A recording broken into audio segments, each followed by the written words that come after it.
pesquisa sobre a lei do silêncio e transformá-la num artigo acadêmico, e é por isso que eu estou aqui hoje para entrevistar o subprefeito da Vila Mariana, Rafael Miratogal. Muito obrigado por me receber, Rafa. Eu que agradeço. Então vamos partir para a primeira pergunta. A primeira pergunta é sobre o fluxo de competência do PSIL. Então, vou citar basicamente duas leis que regem o funcionamento da norma. Então, a primeira é, segundo o Decreto 57.443 de 2016, artigo 11, a fiscalização dos parâmetros de incomodidade e a aplicação das penalidades de que trata o artigo 148 da Lei 16.412 de 2016 serão feitas de modo concorrente pela Divisão Técnica de Fiscalização do Silêncio Urbano, PSIL, e pelas supervisões técnicas de fiscalização da subprefeitura. Então, Rafa, primeira pergunta. Como a competência concorrente PSIL e subprefeitura se operaliza no dia a dia? O desenho atual ele produz fragmentação ou demora? E eu tenho a percepção da PM e GCM terem sido integradas ao processo de fiscalização. Você pode comentar isso? Posso. Espero que não seja muito frustrante. Ocorre que isso nunca foi colocado em prática. Os nossos fiscais da subprefeitura nunca receberam ou seja um treinamento ou seja o equipamento decibilímetro, pelo qual eles poderiam averiguar e aferir de fato a não observação da lei que rege essa parte de silêncio urbano. Então, assim, hoje na prática, como funciona? A gente aciona o departamento do PSIL lá na secretaria e a gente faz operações conjuntas com os nossos fiscais. Mas se o nosso fiscal não está, de fato, fiscalizando essa parte do silêncio, o que ele está fiscalizando? Ele fiscaliza outras coisas que são de competência da subprefeitura, como, por exemplo, termo de permissão de uso de mesa e cadeira na calçada, licença de funcionamento para entretenimento. Eu acho que a parte que mais toca essa questão do PSIL em relação à atuação de fato, que é realizada pela subprefeitura, é esse tipo de licença. Então, normalmente, o estabelecimento que tem música e gera esse incômodo, geralmente ele não conta com uma licença própria para isso. Aqui em São Paulo você precisa ter, para você vender bebidas e comidas, existe uma licença que é chamada de baixo risco, que você consegue, o empresário consegue tirar por um sistema chamado Empreenda Fácil. Então ele coloca lá os dados dele, isso quase que de forma automática já é gerado, quando é baixo risco. Quando ele busca fazer eventos, ter couvert, ter músicos tocando, algum tipo de som, ele já não se enquadra mais com baixo risco e aí ele precisa ter essa licença própria. Uma vez que ele não tem essa licença própria, aí a gente pode autuar, notificar, e conforme o fluxo está descrito aqui, para que ele se adeque, a ter uma licença de entretenimento com revestimento acústico no estabelecimento dele. Vou colocar que a gente estava falando sobre, na pergunta anterior, da atuação da subprefeitura nessa parte, uma vez que ela já não faz a parte que seria concorrente, conforme o decreto, do som em particular. O artigo 147 da LZU, que é essa 16.402, ele fala sobre o horário de funcionamento. Então a gente pode atuar nessa parte do silêncio, promovendo o fechamento de fato, uma vez que o artigo 147 fala para ter o fechamento a partir da 1 da manhã. Então a gente atua nessa parte também. A respeito do fluxo do artigo 148, se é demasiado longo ou se de fato o dano no tempo em que ele ocorre, cara, tem problemas. Eu acho que essa lei, e essa parte, ela precisaria ser melhorada, tanto no ato da fiscalização, quanto em algumas demandas que os próprios bares me trazem. O que eu quero dizer com isso? Primeiro, ela se baseia em uma NBR. Então, quem coloca os parâmetros de incomodidade, ou como isso vai ser averiguado, é uma norma da EBNT. E aí o município não tem poder para legislar em relação a isso. Então, só para dar um exemplo que é uma coisa que me incomoda bastante.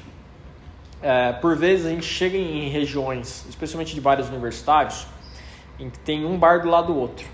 E aí a NBR fala que você precisa, o fiscal no caso, precisa conseguir discernir qual bar está vindo o ruído. Que você tem aquilo que a gente chama de ruído residual, que é o ruído da rua, as pessoas conversando no geral, o portão da casa fechando, o cachorro latindo, tudo isso, o caminhão passando, o ônibus passando, tudo isso é chamado ruído residual. E aí você tem esse ruído residual e você tem o ruído gerado por um estabelecimento.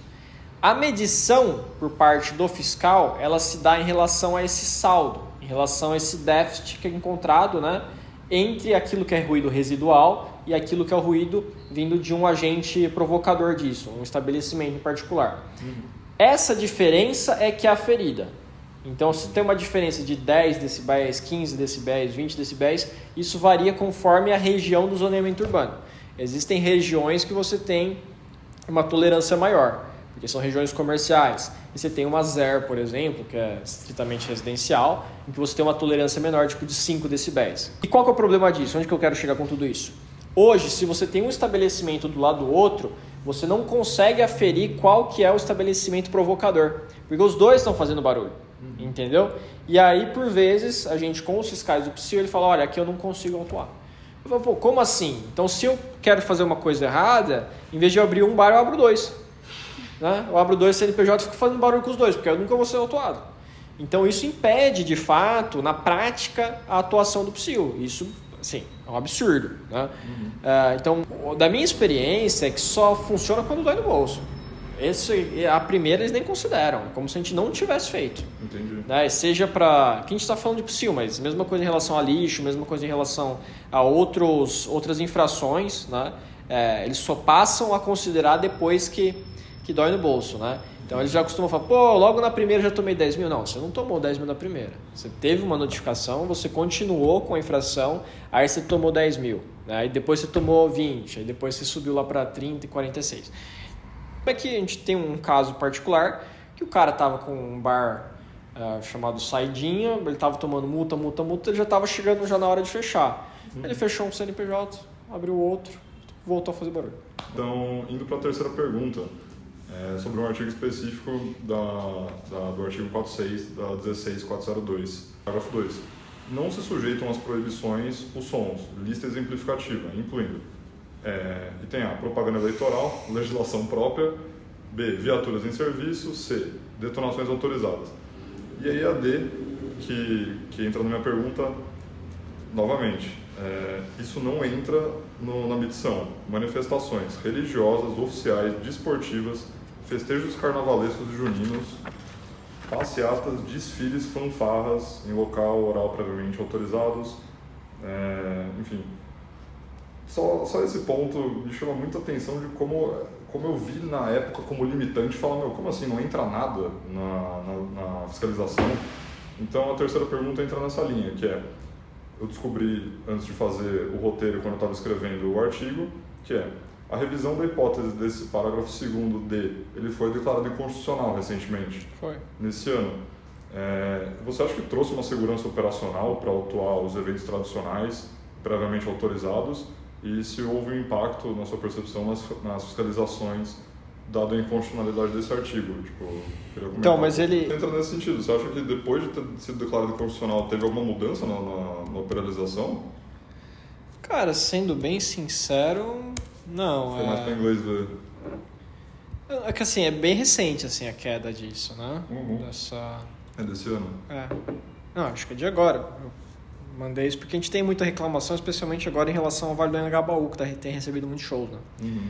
E eu recebo reclamação da Vila Nova Conceição, pra você ter uma ideia, em relação ao Vale. Sim, isso é uma ADI, né? Você tem na Constituição a questão da liberdade de manifestação religiosa. Totalmente. Então vamos pegar, por exemplo, um terreiro de candomblé. Eles fazem barulho? Fazem. É atinente à manifestação religiosa deles? Faz parte da manifestação? Faz. Como que... Acho que isso seria bem plausível de subir para o STF. Eu, enquanto PSIL, autuar isso, eu estou confrontando o direito constitucional deles de fazer a manifestação religiosa? Acredito que sim. Não sei como eles resolveriam isso. É interessante. No artigo 12 ele fala: conjuntamente com a imposição de multas, que se refere ao artigo 148, o agente municipal intimará o infrator a tomar as medidas necessárias para cessar de imediato a irregularidade, podendo ser determinado o esvaziamento do local como forma de preservação do sossego. E eu ouvi, acho que foi ontem que você fez essa entrevista, que eu vi que você usou o termo saturação. Sim. Então, considerando que a gente intimará o infrator a cessar de imediato a irregularidade, Como essa prerrogativa é aplicada na sua subprefeitura? E em quais situações vocês determinam o esvaziamento e quais critérios objetivos, checklist, apoio da GCM, documentação do estabelecimento, embasam essa decisão? Tá. Bom, assim, aqui a gente não tem aquele pancadão propriamente dito, igual, sei lá, os colegas do Jabaquara tem ali na favela da Alba, ou o baile do Elipa, em Heliópolis, esse tipo de coisa. A gente tem alguns bares que geram problema e tal, mas a gente nunca precisou, de fato, ir para um confronto ostensivo, com gás lacrimogêneo, esse tipo de coisa. Né? O que a gente pode, sempre que a gente pode evitar esse confronto, a gente evita. Então, qual que é a estratégia que a gente utiliza, né? Ainda que exista essa prerrogativa, o que a gente faz é aquela operação saturação que você ouviu falar na entrevista. A gente chega bem antes, né, com os carros da polícia, seja, sei lá, mas, por exemplo, foi ter o evento, era meia-noite, ia começar o baile funk deles, a gente chegou às 7, 7h30. Né? E aí já lota de viatura, lota de GCM, polícia militar, e aí o pessoal já nem vai. Né? E vocês pegaram isso na rede social? O quê? Essa informação? A gente recebe denúncia, né? Ah, entendi. No caso da denúncia, tinha o anúncio do baile que ia começar a partir da meia-noite. Ok. Assim, eles não têm muita preocupação em esconder, não. Precisa de gente, né?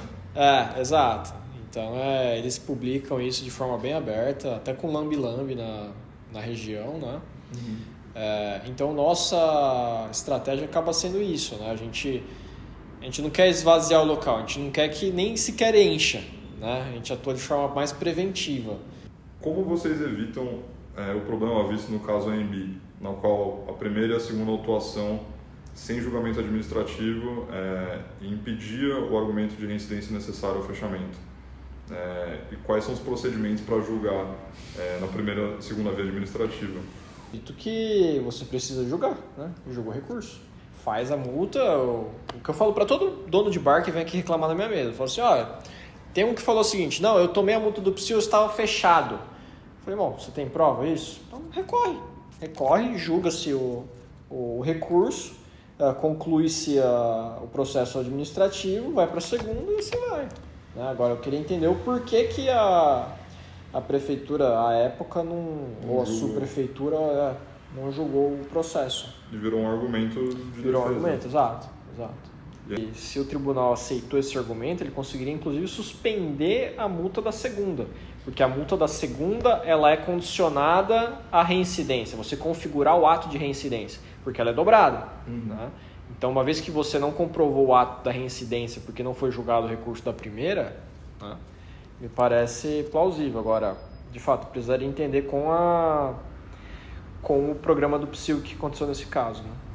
No caso específico. Considerando as diferenças de contexto entre os estabelecimentos comerciais, casas de shows, baladas, festivais e eventos de grande porte, a pendência de denúncias sem fiscalização é maior nas periferias? Vocês acham que a periferia, a fiscalização não atua na periferia ou que a gente atua com mais vigor na periferia? Não, a pendência de denúncias a pendência de denúncias sem fiscalização é maior na periferia. Tá, vamos lá. Pela essa omissão do PSIL, no FAQ. Em particular, sim, eu sou subprefeito de uma região que não é muito periférica, né? Não tem um número de favelas muito grande. Tem alguns focos de comunidade menores, né? Acho que Jabaquara, Ipiranga talvez tenham mais. Agora, particularmente, eu sou acusado do contrário. Eu sou acusado de levar mais fiscalização nas favelas. Sim. Por quê? Eu não sei, assim, é curioso isso, porque aqui a gente tem a Mário Cardim, a Mauro, a Souza Ramos, né? E aí eles falam assim, você só vai em lugar de pobre, não tem coragem de ir em lugar de rico. Quando eu vou em lugar de rico, eu ouço o contrário. Você também só fica indo aí no Vila Mariana, bairro de elite, quero ver aqui na favela, se tem coragem de ir e tal. Eu ouço os dois lados, cara. Então, assim, olha... Pensando na visão de São Paulo, indo um pouco além... Tá, ok. Eu realmente não posso falar em relação a outras regiões. Agora, a gente poderia até perguntar isso para a NET se eles deixam disso. Eles não acredito que deixem, tá? Agora, precisa realmente ir com segurança. Isso mesmo os meus fiscais, né? Eu estava aqui com o pessoal da CT hoje falando sobre flanelinha, que é outro problema semelhante, né? E ele tava falando, ó, tanto o Flanelinha quanto o pessoal de molecada de bicicleta que rouba o celular ameaça, né, os nossos fiscais da CT, dizendo, ó, hoje a GCM está aqui, amanhã não está, e você vai estar aqui. Então tem esse tipo de ameaça, sim. Né? Os nossos servidores também relatam isso. Agora, a gente está sempre acompanhado, GCM, PM, praticamente todas as minhas operações, tirando a operação de plantio de árvore, o resto eu costumo estar acompanhado de GCM e PM. Tá? Voltando aqui sobre a diferença de contexto em estabelecimentos comerciais, né? Cara, isso é uma coisa, eu até perguntei para um dono de bar que veio aqui, eu falei assim, eu não tenho problema com pobre ou rico se divertir, né? Eu acho que, eu fui universitário não há muito tempo, né? Só que nas festas que a gente ia, ou era uma chácara muito afastada, eu entendo que São Paulo não tenha muito disso, né? Muito urbanizado, ou boates, baladas que eram locais fechados com revestimento acústico, né? E assim, parece ter muito dinheiro envolvido nisso. Quando eu falo muito dinheiro é nessas festas abertas. Porque esses empresários, donos de bares, não montam, né, um estabelecimento fechado, né? Tal qual tinha muito aqui em São Paulo.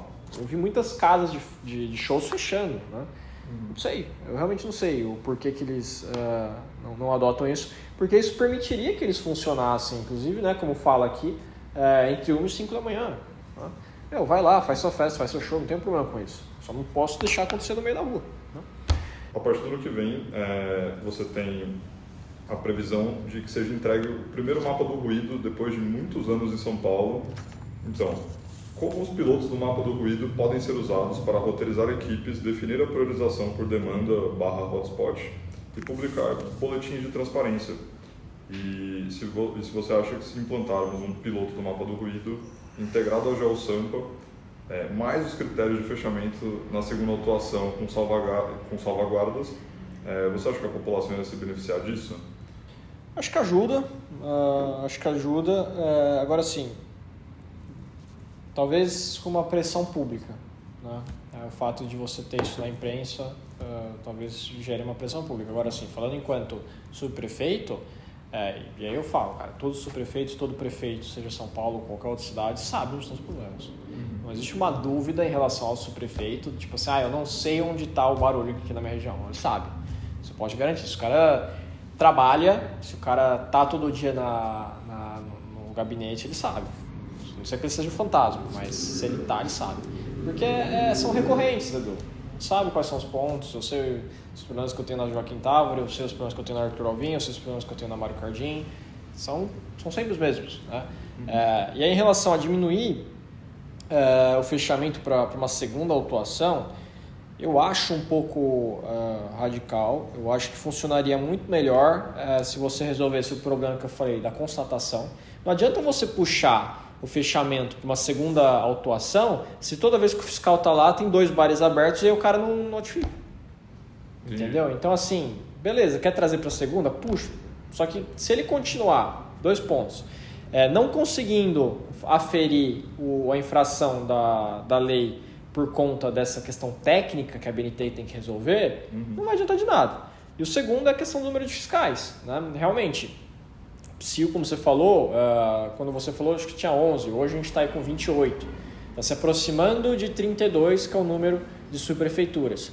Eu acho que precisava, de fato, eu montei um grupo de trabalho para analisar toda a legislação de subprefeitura e aí propor alterações, propor mudanças, né? Estou com esse relatório pronto, já entreguei tanto para a secretaria quanto para o próprio prefeito, né? E uma das coisas que eu coloquei é essa: precisa se colocar em prática esse decreto de 2016, 2017, que dá a permissão para que a subprefeitura haja também na fiscalização do PSIL, né? Porque hoje, vamos lá, você falou 11, eu falei 28, mas o fato o número é baixo, né? O número de fiscais que eu tenho na minha subprefeitura são 16. Vamos colocar aqui uma média de 15 por subprefeitura, que eu acho uma média razoável, né? A gente está falando de 32 subprefeituras. Então, do dia para a noite, você sai de 28 fiscais que tem lá no PSIL, na secretaria, para quase 500, porque a gente está falando de 15 por subprefeitura. Então, assim, você aumenta muito o número de fiscais. Eu acho que o maior problema, né, voltando aqui à questão de trazer para a segunda autuação fechamento, não é trazer para a segunda ou para a primeira, é o fiscal chegar no lugar. Uma ponta. O problema é esse, entendeu? Eu estou numa região central, daqui até o Martinelli, que é onde fica a secretaria e o departamento disso, dá 20 minutos de carro. Agora, e lá em Parelheiros, entendeu? E lá na cidade de Tiradentes, e em Itaí Paulista, né? Eu não sei dizer como que funciona a programação do fiscal para ficar indo até lá. E outro problema, que eu acho que é até mais grave do que essa questão da segunda autuação, é você não ter o plantão. Entendi. Então, tipo assim, tá acontecendo ali na hora, o cara tá incomodado ali na hora. Se ele ligar no PSIL, se ele fazer um 56, o cara não vai lá na hora, entendeu? O fiscal não vai lá na hora. Isso eu acho mais grave, né? Se eu tivesse essa competência e eu pudesse, eu faria o que eu costumo chamar de prefeitura da madrugada. Aí eu deixo um fiscal meu aqui, né, ao longo da madrugada, ou sei lá, até 3, 4 da manhã, e se o munícipe ligar, ele lá na hora tem. É isso que eu acho.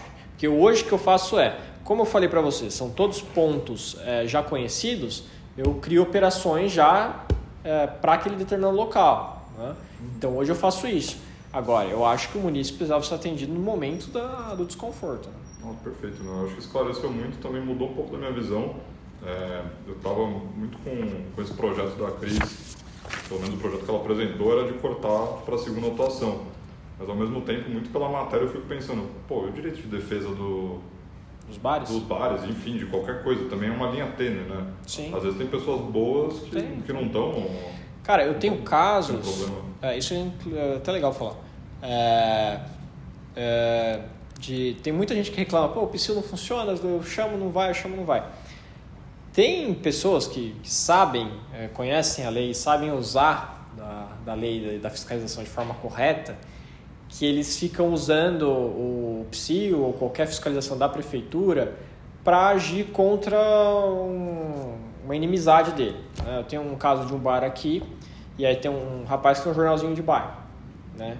O jornal funciona vendendo espaço publicitário para os comerciantes. Esse bar específico, esse restaurante, na verdade, não aderiu à publicidade do jornal, né? Isso o que me falaram, né? Não tenho provas aqui. E a partir disso, esse dono do jornal começou a fazer denúncias recorrentes no PSIL em relação a esse estabelecimento. Que não aderiu, exato. Então, assim, é uma forma de retaliar o cara que não aderiu. Só que a fiscalização vai lá e não encontra o problema. Só que uma vez que a gente recebe a denúncia, não tem como a gente não ir, entendeu? Então a gente vai. E aí o dono do restaurante fica parecendo que a gente já foi até acusado de algum tipo de assédio, né? Fala, isso aí é assédio, vocês ficarem de má fé, a fiscalização fica vindo aqui de forma recorrente. Só que uma vez que ele está denunciando, eu não posso me furtar a fiscalizar, entendeu? Então esse é outro problema que a gente tem, essas pessoas que utilizam da fiscalização para retaliar algum tipo de inimizade dela. Entendi. Muito obrigado, Rafa, pela entrevista, acho que rendeu muito. Vai me ajudar pessoalmente a concluir o artigo com outras ideias também. Legal. E ideias mais frescas. E acho que ficamos por aqui, agradeço demais e até a próxima. Valeu.